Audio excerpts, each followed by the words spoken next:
শোনো হে মানুষ ভাই, সবার উপরে মানুষ সত্য, তাহার উপরে নাই। শুনো রে মানুষ ভাই। বিভেদের পৃথিবীতে হাজার বছর আগে তিনি উচ্চারণ করেছেন মানব ধর্মের মর্মবাণী। মানুষ সত্য। বাংলা ভাষার প্রথম মহাকবি তিনি বড়ু চণ্ডীদাস। মধ্যযুগের সূচনাও তারই হাত ধরে। জানিয়া ও দুটি চরণ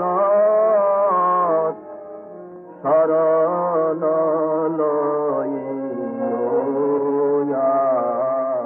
বাংলা সাহিত্যের এক অমূল সৃষ্টি শ্রীকৃষ্ণ কীর্তন তারই একটি দীর্ঘ কাব্য, যেখানে হৃদয়ের সমস্ত আবেগ অনুভূতি তিনি উজাড় করে দিয়েছেন